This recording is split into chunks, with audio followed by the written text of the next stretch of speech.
Savez-vous comment utiliser le subjonctif en anglais? D'ailleurs, les Américains, est-ce qu'ils utilisent le subjonctif? Ça doit être une règle grammaticale qui est très éloignée de nous, n'est-ce pas? Eh bien, en réalité, les Américains ou les natifs anglophones utilisent le subjonctif tous les jours. Cependant, peut-être qu'ils ne savent pas que ça s'appelle le subjonctif. Donc, si vous voulez devenir bilingue, vous voulez parler couramment l'anglais, il vous faut nécessairement comprendre le subjonctif et surtout quand l'utiliser. Eh bien, c'est la leçon d'aujourd'hui.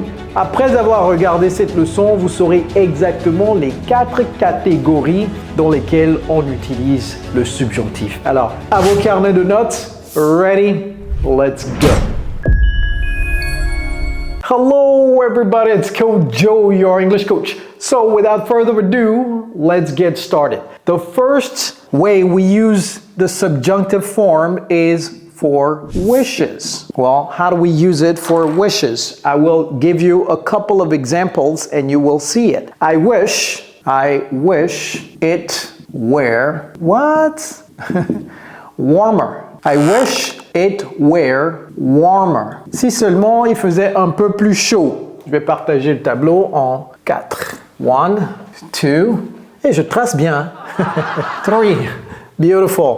Et vous vous dites, hey coach, attention, il y a une erreur dedans. Parce que ça, c'est la 3e personne, donc coach, comment? Ça, tout le monde le sait, n'est-ce pas? On doit mettre ça doit être was. Ça ne peut pas être where, n'est-ce pas? Eh bien, c'est là où il faut prêter attention. Le subjonctif, ici, c'est where. Que ce soit I, you, he, she, it, c'est where. OK? Un deuxième exemple. I wish my mom were here. Si seulement ma mère était ici. OK? Where is the subjunctive form of the verb to be. I wish my mom were here. So every time you use wish, you should use the subjunctive form of the verb. And you're probably thinking, oh my God, English is too difficult. L'anglais n'est pas difficile. La preuve, nous avons aidé des milliers de francophones, tout comme vous, dans plus de 50 pays du monde à parler couramment cette langue aujourd'hui. Si vous êtes intéressé à joindre notre programme d'immersion, dans la barre de description, il y a un lien. Cliquez sur le lien, remplissez vos informations et moi-même, je vais vous contacter pour vous en dire plus. Vous serez complètement ébloui par le programme. We also use the subjunctive form to express suggestions, requests, or commands. So, suggestions, requests, or commands. All right, once I give you examples, you will understand exactly what I am referring to. First example, I suggest, et ça va vous exploser le cerveau. Donc, peut-être qu'elle est en train de me dire, oh, j'ai mal au ventre, etc. Et tu as mal au ventre là. En tout cas, moi, je dis, est-ce que tu vomis? Bon, j'ai mal au ventre, etc. Et je dis, je lui ai suggéré d'aller voir le docteur. Ou bien je suggère qu'elle aille voir le docteur. En anglais, comment dire cela? Je suggère qu'elle aille voir le docteur. Donc peut-être vous venez me dire que oh, elle a mal au ventre, etc. Je suggère qu'elle aille voir le docteur. En français, on l'utilise ça tout le temps, n'est-ce pas? Comment dire ça en anglais? Donc, vous allez sûrement dire I suggest that. Et c'est là où ça commence à se noircir, n'est-ce pas? Qu'elle aille. Aille, le verbe aller. OK. Oh, le verbe aller, c'est go. OK, donc on va dire I suggest that she. Oh, c'est facile, n'est-ce pas? Oh, j'ai trouvé. The doctor. Et moi, je vais venir et je vais dire. Qu'est-ce que vous pensez que je vais dire? Je vais dire no. Ce n'est pas le verbe. Vous allez dire quoi? C'est le verbe aller. She, 3e personne du singulier, n'est-ce pas? Coach, qu'est-ce qui se passe? Vous avez perdu la boule ou quoi? Le subjonctif, qu'elle aille. Le verbe, c'est à la forme simple. Ça veut dire quoi? J'espère que votre cerveau ne va pas exploser, n'est-ce pas? I suggest that she go. Je sais, c'est pas moi qui ai inventé ces règles. I suggest that she go to the doctor. Okay? C'est ça la forme correcte. I suggest that she go to the doctor. Okay? Deuxième exemple, Kojo a suggéré qu'il étudie encore plus. Kojo suggested that. OK, plutôt que he, ça prête à confusion parce que est-ce que c'est Kojo qui doit étudier ou pas? That you.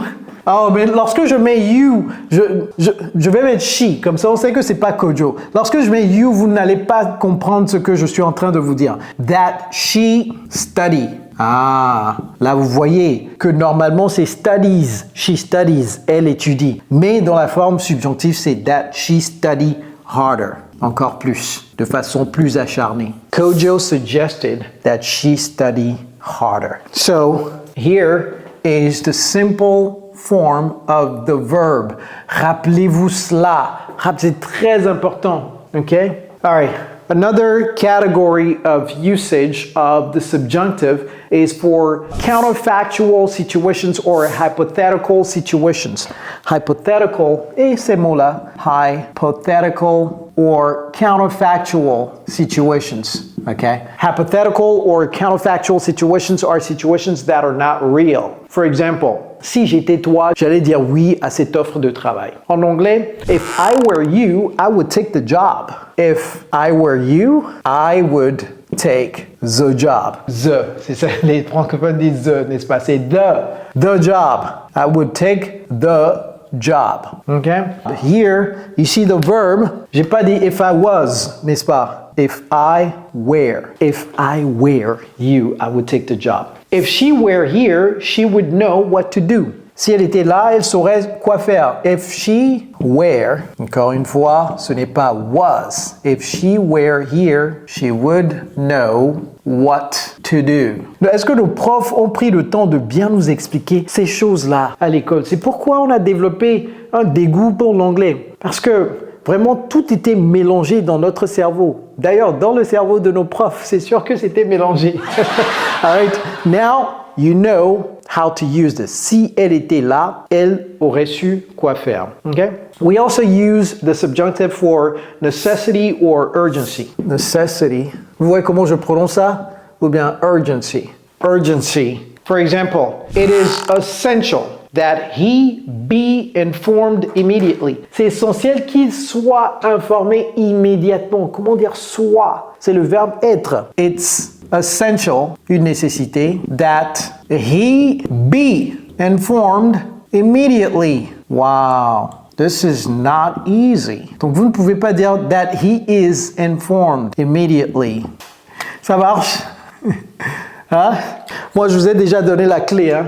Le programme d'immersion. Si tout ça là, ça fait beaucoup de bruit dans votre tête, vous savez où aller. Il y a un lien dans la barre de description. It's essential that he be informed immediately. Okay? Peut-être un deuxième exemple pour clôturer, puisque je donne 2 exemples pour chacun. C'est impératif qu'il aille là maintenant. Ou bien qu'elle aille là maintenant. It's imperative that she go now. It's imperative. Impératif. Imperative that she go.